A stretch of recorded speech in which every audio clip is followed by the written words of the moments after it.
Ikede vyangulu vyama kuna zulu inani umona kwe. Ikede vyangulu vyama kuna zulu inani. Mame. Ikede vyangulu vyama mame. Hakuna zulu inani umona kwe ye mwana mama. Ikede vyangulu vyama kuna zulu inani umona kwe. Ikede vyangulu vyama kuna zulu inani. Mame. Ikede vyangulu vyama mame. Hakuna zulu inani umona kwe ye mwana mama.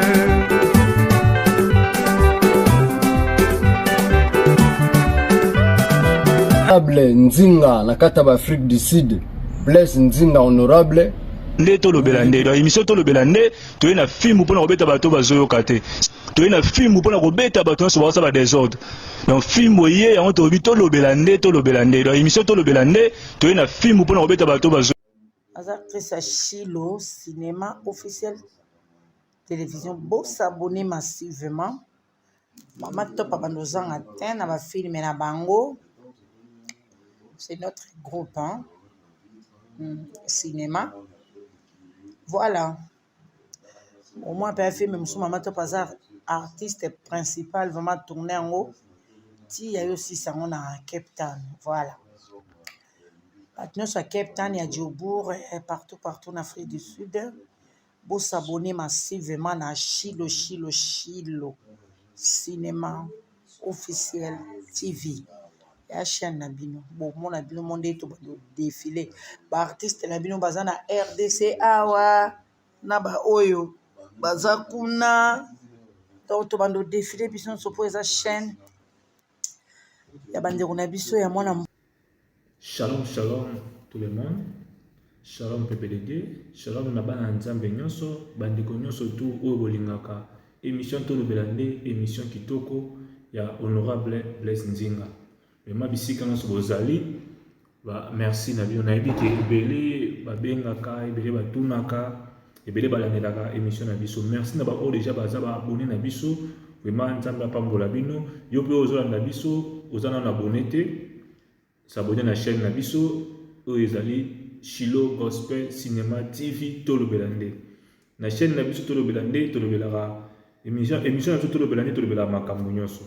Tolobela politique, tolobela musique nyonso pour ezali culture ya mboka na biso. Tolobela sport, tolobela nyonso, tout ça la ba analyse ya makambo nyonso oyo etali mboka na biso pe oyo eza partout sécurité ba congolais bazali neti ngani ona Blaise Nzinga na Afrique du Sud, précisément à Cape Town. Donc tolobela makambo nyonso tout pour na kosungana. Vraiment merci na bandeko nyonso balanda biso na ba obozo soutenir biso na ba commentaire na bino.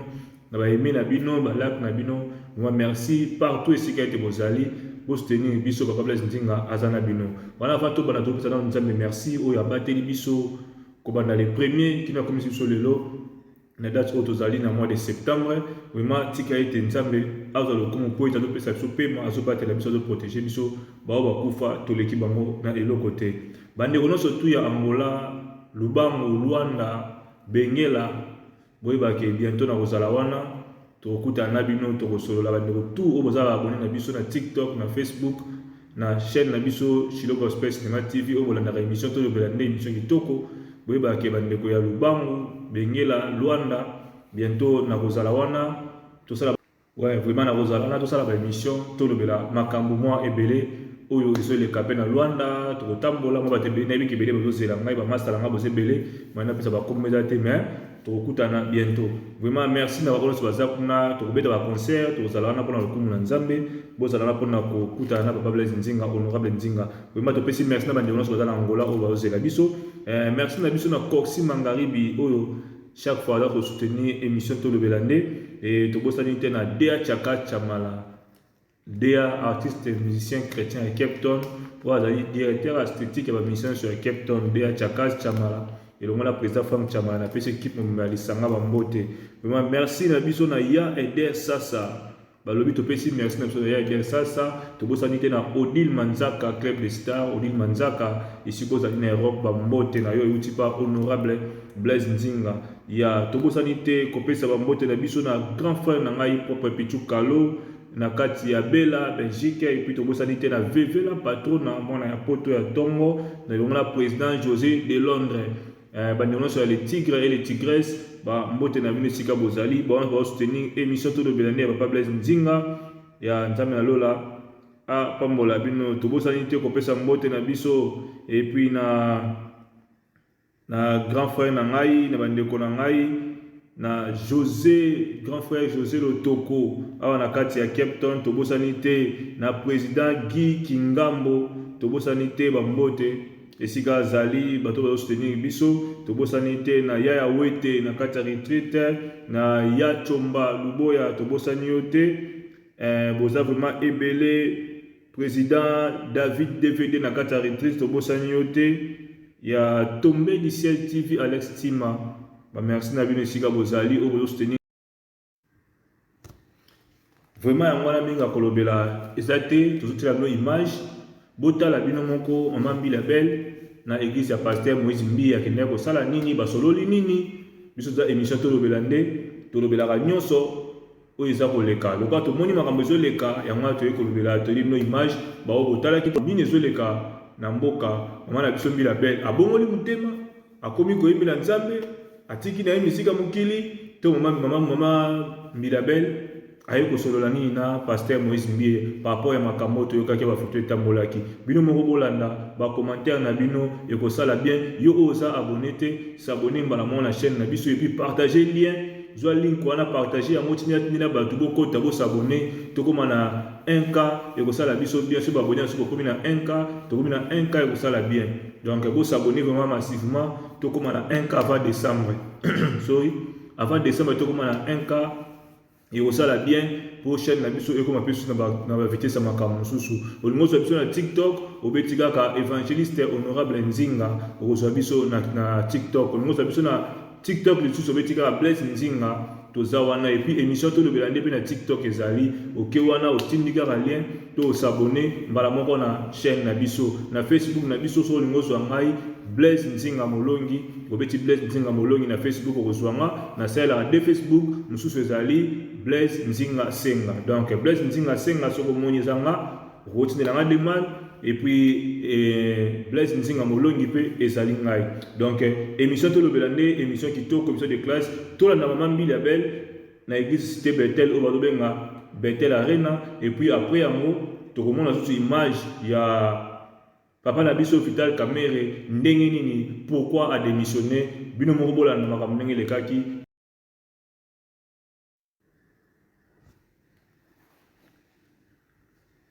Shalom shalom tout le monde shalom PPDD shalom na bana nzambe nyonso bandeko nyonso tout oyo bolingaka émission to lobelande émission kitoko ya honorable Blaise Nzinga vraiment bisika nyonso bozali ba merci na bino nayebi ke ebele babengaka ebele batunaka ebele balandelaka émission na biso merci na bao déjà baza ba abonné na biso vraiment nzambe apambola bino yo pe ozolanda biso ozana na abonné te s'abonner na chaîne na biso oyo ezali Shilo Gospel Cinema TV tolobelande na chaîne na biso tolobelande tolobelaka émission na biso tolobelande tolobelaka makambo nyonso tolobelaka politique tolobelaka musique nyonso pour ezali culture ya mboka na biso tolobelaka sport tolobelaka nyonso tosalaka ba analyse ya makambo nyonso oyo etali mboka na biso pe oyo eza partout sika ete bakongolais bazali neti ngani wana Blaise Nzinga naza na Afrique du Sud précisément à Cape Town donc tolobelaka makambo nyonso tout mpona kosungana vraiment merci na bandeko nyonso balandaka biso na baobozo soutenir biso na bacommentaire na bino na baeme na bino balike na bino vraiment merci partout esika ete bozali pour soutenir biso papa Blaise Nzinga azana bino wana avant to bana topesa na nzambe merci oyo abateli biso kobanda les premiers qui na komisi biso lelo na date oyo tozali na mois de septembre vraiment tika ete nzambe azwa lokumu po ete azopesa biso pema azobatela biso azoprotege biso bao bakufa toleki bango na eloko te bandeko nyonso tu ya Angola Lubango Luanda Bengela boyebake bientôt na kozala wana tokutana na bino tokosolola bandeko tu oyo bozala abonné na biso na TikTok na Facebook na chaîne na biso Shilo Gospel Cinema TV oyo bolandaka émission tolobelande émission kitoko boyebake bandeko ya Lubango Bengela Luanda bientôt na kozala wana tosala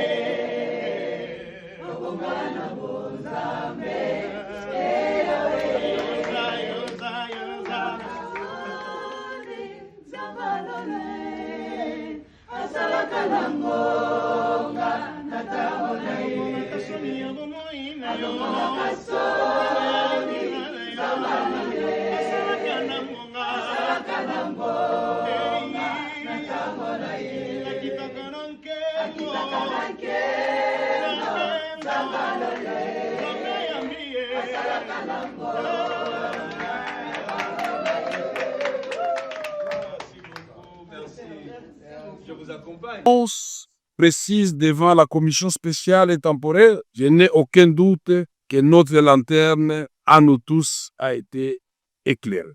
Ma gratitude s'adresse aussi au personnel administratif et aux assistants parlementaires qui abattent un travail remarquable avec zèle et abnégation. À celui qui me succédera, je souhaite plein succès dans la conduite de notre chambre. C'est ici le moment de vous annoncer ou de confirmer effectivement ce que le président de la commission, Peter Kazadi, a dit tout à l'heure.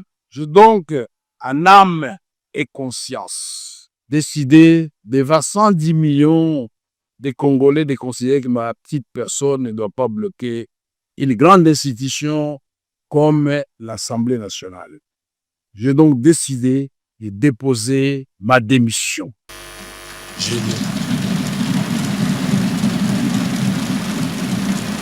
Que l'Éternel, Dieu des armées, miséricordieux, accorde la sagesse, la force nécessaire à celui qui va me succéder. Pour relever ce grand défi, je vous invite, vous tous, à lui apporter tout votre soutien. Enfin, un mot pour notre jeunesse parlementaire, pour lequel nous avions institué désormais un réseau de jeunes. Chers jeunes députés, vous êtes à la fois le présent et l'avenir de notre nation. Soyez toujours conscients de cette responsabilité. Ne commettez pas nos erreurs. Travaillez avec acharnement et discipline. Vivez pour l'histoire, chers jeunes. Que Dieu bénisse la République démocratique du Congo et son peuple et ses institutions. Que Dieu nous bénisse tous et que la nation triomphe. Merci.